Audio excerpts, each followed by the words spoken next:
Hello everyone, I'm Zoidberg and welcome to this week's UK Gaming Network podcast. We've been playing a lot of Crash Team Racing Nitro Fueled this week, the latest remake from Activision, following on from the Crash and Spyro trilogies. It's another lavish, lovingly crafted remake that's sure to have fans of the original in raptures. Even if you've never played it before, it's much more than just another kart racer, with a brilliant selection of well-designed tracks and an incredibly rewarding boost system that requires hours of practice to perfect. Whether it's better than Mario Kart is the question that's divided UKGN for the last 20 years, and it doesn't look like being answered anytime soon. All we can say with any certainty is that it's definitely one of the best too. Playing it today, the game's structure feels a bit unbalanced. Racing games are supposed to start relatively easy and get gradually harder, so that by the time you reach the latter stages you're equipped to deal with anything that the game throws at you.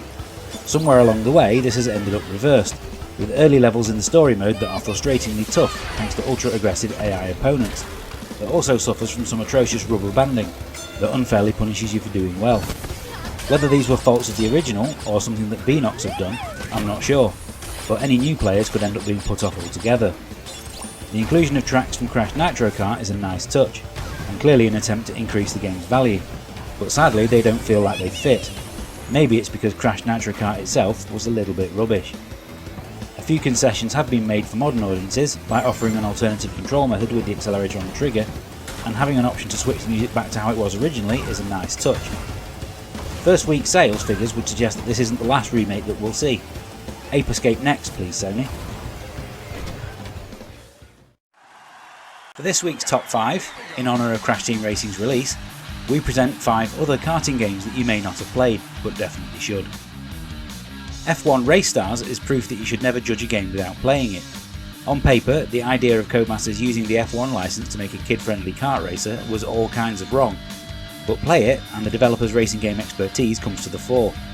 It manages to include elements of the real-world sport, such as safety cars, pit stops and KERS, without them feeling shoehorned in, and the tracks, all based on circuits from the F1 calendar, are impeccably well designed. I spent hours and hours just playing time trial mode alone. Coming from Cheshire-based Traveller's Tales, before they became consumed by Lego, Muppet Race Mania is targeted at a younger audience than the other games on this list, but it's still an absolute joy to race around tracks plucked from 5 memorable Muppet movies. With 25 characters to unlock and control, there's plenty of incentive to keep playing, even if every multiplayer session results in a fight over who gets to be Animal this time.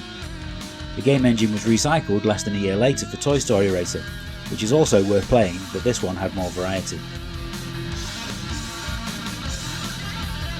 Speed Freaks was released just a month before Crash Team Racing, and because it was published by Sony themselves, this was the one that got the most hype in the press. It's a game that gets better the more that you play it, and has ultimately a lot to like, particularly in the presentation. The vehicle handling takes some serious getting used to though, even at the lower speeds. It's fortunate then that the official PlayStation magazine gave a playable demo away, meaning that you could play it as many times as you wanted without having to fork out £40 to do so. At first glance, Street Racer from Vivid Image, developers of First Samurai, looks like a pretty blatant rip-off of Mario Kart, thanks to its use of Mode 7 graphics. Actually play it and you'll realise it's quite different. It featured a Road Rash style combat system and gave you a limited number of turbos to use to your advantage. By removing the weapons, it also removed much of the luck element that other kart racers have, and consequently the frustration too.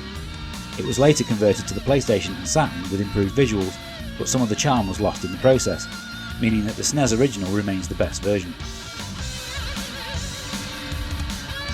Super Indie Karts is a celebration of indie gaming, featuring playable characters and tracks from games as diverse as Cannabalt, Forbidden Planet and Guacamelee. It features bright, colourful graphics, well-designed tracks, responsive controls and a genuine sense of speed, and yet we were still reluctant to feature it in this list. It was released into early access way back in 2015, where it still sits today. That's normally something that we frown at, but seeing as the 2020 finish date was announced a while ago and it's just so much fun to play, we decided to give it a pass. Now it's time to see what's been happening in gaming as we move on to this week's news. From next Tuesday, Pro Evolution Soccer 2019 and the brilliant Horizon Chase Turbo will be July's PlayStation Plus games to download, which if you're not a fan of sports or racing makes for another disappointing month. While PES should need no introduction, and is clearly here to remind people how good it is ahead of this year's release, Horizon Chase Turbo is a fantastic game that deserves a bigger audience. Inspired by the likes of Lotus Turbo Challenge and Top Gear, it's a blisteringly quick and addictive arcade racer with a wonderful Barry Leach soundtrack. It's probably my most played game of 2018. Make sure you download it and check it out. If you've ever wondered what Minecraft would be like if it had been made by a Japanese developer, then Dragon Quest Builders is the game for you. Released in 2016, it was a charming fusion of block building and traditional RPG, and next month it's getting a sequel. To whet your appetite, or let you see what it's all about, Square Enix have released a demo that will let you sample how the game's mission structure works and get to grips with the basics of building. You can download the demo today on PlayStation 4 and Switch, just in time to decide if the game's for you before its July 12th release. We'll have a review of that game when it comes out. For now though, here are the games we've played the most in the last 7 days. To be a great game spin-off, you need to offer a similar experience with a few new ideas and, crucially, an alternative look at the world. Judgment does all of this to a T, giving you the same packed open world as the Yakuza series, but this time it's a detective story that revolves around the search for a serial killer.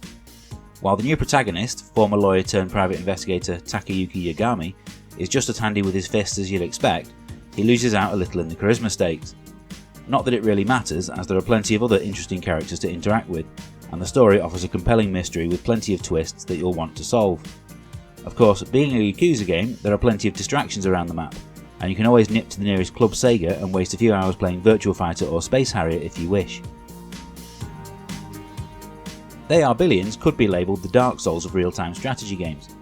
You're tasked with building a colony of human survivors and protecting it from a legion of infected zombies. It takes great pleasure in punishing you for the slightest mistakes, and then proudly deducts points off your final score based on how many times you've failed.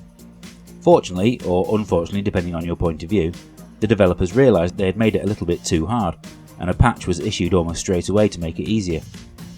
It's an addictive challenge, but crucially it always seems fair. You'll always want to have another attempt to do better.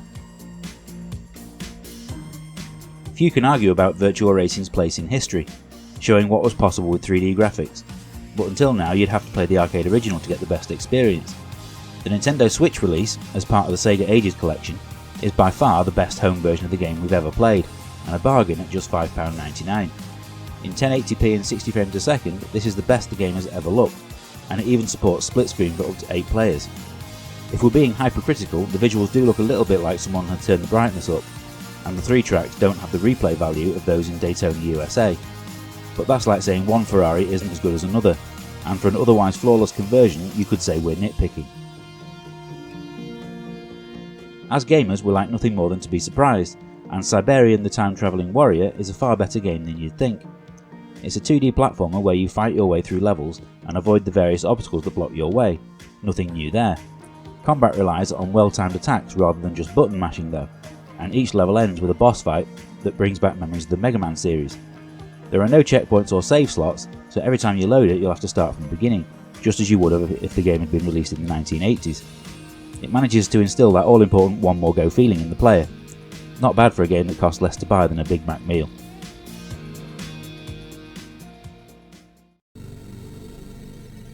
With that talk of food, it's time to bring this week's show to a close, and we end, as always, with our choice for Retro Game of the Week.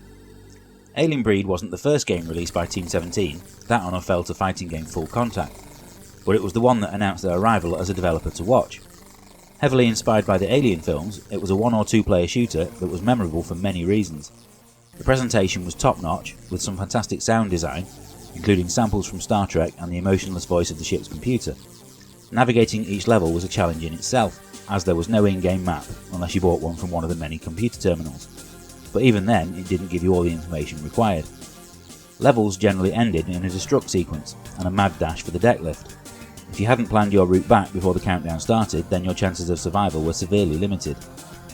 It was followed by many sequels and even a reboot in 2009, but none of them had quite the same impact as the original. If you have any memories of playing Alien Breed, let us know in the comments. Likewise, if you have anything to say about anything that we've talked about in this week's show, we'd love to hear from you. I'll be back next Friday with a look at, among other things, the latest F1 game from Codemasters and Super Mario Maker 2 on the Switch. Make sure you give us a like and subscribe so you won't miss it. Thanks for listening, see you next time.